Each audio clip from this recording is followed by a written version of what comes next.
अस्सलाम वालेकुम रहमतुल्लाहि व बरकातुहू। डियर स्टूडेंट्स, आज हम देखेंगे क्लास 9 का सबक नंबर 2 हकीकी आदात का मशक़ी सेट नंबर 2.3। उसमें हमारा पहला सवाल है, ज़ैल के जज़री मिक़दारों का दर्जा लिखिए। ठीक है, तो यहाँ पे आपको 5 सवाल दिए गए हैं और इनमें आपको क्या लिखना है, इन आदात का, इन जज़री मिक़दारों का दर्जा लिखना है। तो उसमें सबसे पहला है हमारे पास सवाल 3 जज़र में 7। इसे इस तरीके से करते हैं, 3 जज़र में 7। तो आपको ये ध्यान में रखना है कि ये हमारे पास ये जज़र की अलामत है और इस जज़र की अलामत पे अगर कुछ भी नंबर अगर यहाँ पे नहीं रहेगा, सपोज यहाँ पे जज़र में 7 दिया हुआ है और यहाँ पे कोई नंबर अभी नहीं है, तो इस जज़री मिक़दार का दर्जा कितना रहेगा? 2 रहेगा। और अगर इसके बरअक्स अगर कोई नंबर है यहाँ पे 6 और यहाँ पे लिखा हुआ है 3, जज़र के ऊपर लिखा हुआ है 3, तो इस जज़री मिक़दार का दर्जा कितना रहेगा? 3 रहेगा। तो यहाँ पे आपको ये याद रखना है कि अगर कोई भी नंबर जज़र के ऊपर नहीं है तो उस जज़री मिक़दार का दर्जा रहेगा 2, और अगर कोई नंबर वहाँ पे दिया हुआ है तो उस जज़री मिक़दार का दर्जा वही नंबर कहलाएगा। अब यहाँ पे देखिए, हमारे पास जो पहला सवाल है 3 जज़र में 7, तो यहाँ पे जज़र के ऊपर कौन सा नंबर है? 3 है, मतलब इस जज़री मिक़दार का दर्जा कितना है? 3 है। यहाँ पे हम लिखेंगे दर्जा कितना है? 3 है। उसी तरीके से जो दूसरा सवाल है 5 ज़रब जज़र में 2, ये इन दोनों के बीच में है ज़रब की अलामत, इन दोनों के बीच में है ज़रब की अलामत। इसे पढ़ते हैं 5 ज़रब जज़र में 2। अब यहाँ पे देखिए जज़र के ऊपर यहाँ पे एक भी नंबर, वहाँ पे कुछ भी नहीं है, मतलब इसका दर्जा कितना है? 2 है। दर्जा कितना होगा? यहाँ पे दर्जा 2 होगा। अब यहाँ पे जज़र के ऊपर है हमारे पास 4, तो इसे किस तरीके से पढ़ते हैं? 4 जज़र में 10, तो इस जज़री मिक़दार का दर्जा कितना होगा? 4 होगा। यहाँ पे हम लिख सकते हैं दर्जा 4 होगा। सवाल नंबर 4 है हमारे पास, सिर्फ जज़र में 39, यहाँ जज़र के ऊपर कुछ भी नहीं है, एक भी नंबर नहीं है, मतलब इसका दर्जा कितना होगा? फिर 2, दर्जा 2 होगा। उसी तरीके से सवाल नंबर 5 है 3 जज़र में 18, तो यहाँ पे जज़र के ऊपर है हमारे पास 3, यानी इस जज़री मिक़दार का दर्जा कितना हो गया? 3 हो गया। तो हम यहाँ पे लिखेंगे दर्जा कितना होगा? 3 होगा। तो ये हो गया हमारा सवाल नंबर 1।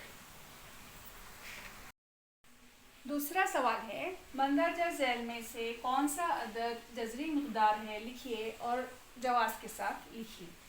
उससे पहला सवाल है 3 जज़र में 51, तो आपको ये मालूम होना चाहिए कि 51 ना ही किसी का मुरब्बा है, ना वो किसी का मुकअब है, इसीलिए इसको अगर हम हल करने की कोशिश भी करें तो आगे हमारा जवाब जज़र में ही आएगा, तो इसीलिए इसे हम कहेंगे कि कौन सी मिक़दार है? जज़री मिक़दार है। इसे हम यहाँ पे इस तरीके से लिख सकते हैं 3 जज़र में 51, ये एक जज़री मिक़दार है।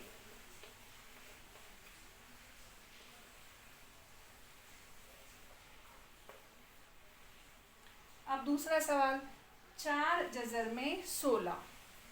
अब हम 16 को इस तरीके से लिख सकते हैं 2 ज़रब 2 ज़रब 2 ज़रब 2, 2 दूनी 4, 4 दूनी 8, 8 दूनी 16, यानी कि 2 की चौथी क्या हुआ? 2 की चौथी हो गया हमारे पास 16, यानी कि 2 को अगर हम 4 बार ज़रब दिए तो क्या हो जाएगा? वो 16 हो जाएगा।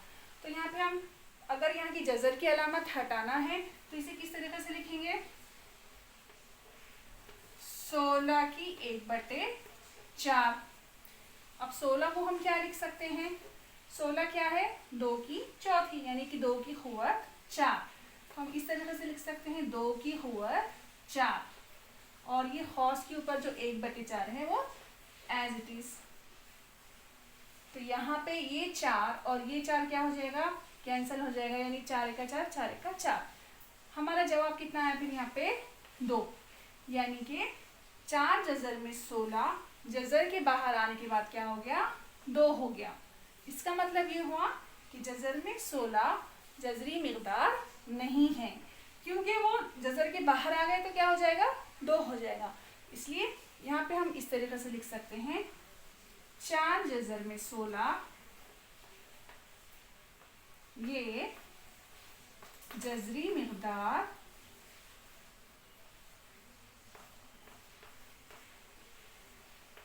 नहीं है। अब सवाल नंबर 3 देखते हैं। इसी में सवाल नंबर 3 है जज़र में 256। अब देखिए 256 किसका मुरब्बा है, 16 का मुरब्बा है, यानी कि अगर हम 16 को 2 बार ज़रब दिए तो क्या आएगा हमारे पास, 256 आएगा। तो हम जज़र में 256 को किस तरीके से लिख सकते हैं, जज़र में 256 मसावी है किसका, 16 की दूसरी, और जज़र की अलामत अगर हटा दिए हमने तो यहाँ पे क्या आ जाएगा फिर 1/2। अब यहाँ पे देखिए 2 1 का 2, 2 1 का 2, 2 से 2 क्या हो गया, कैंसिल हो गया। तो यहाँ पे कितना जवाब आया फिर हमारे पास 16, यानी कि जज़र में 256 जज़र के बाहर आने के बाद क्या हो गया, 16 हो गया। इसीलिए क्या है, जज़र में 256 एक जज़री मिक़दार नहीं है।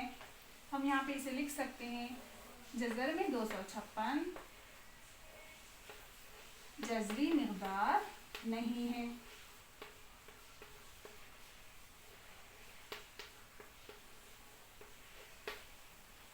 अब यहाँ पे सवाल नंबर 4 देखते हैं, ठीक है, जज़र में 64।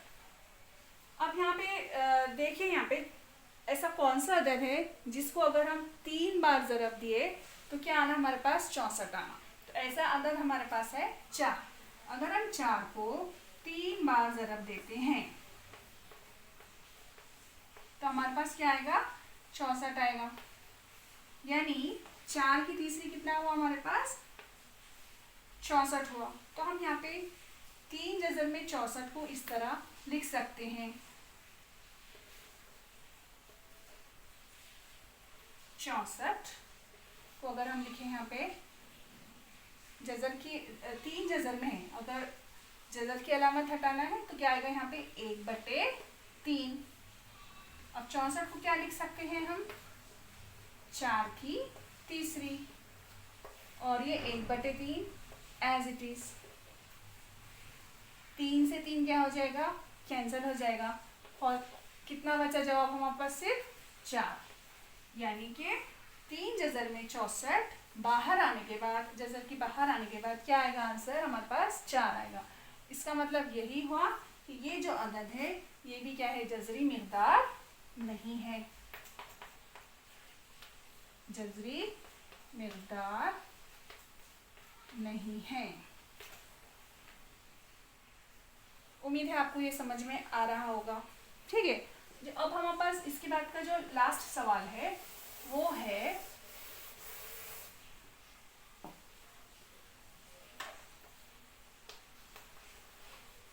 22/7। 22/7 3 जज़र में 22/7।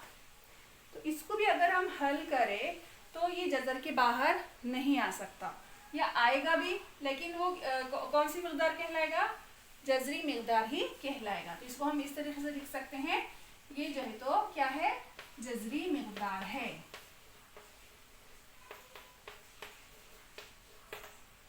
जज़री मिक़दार है।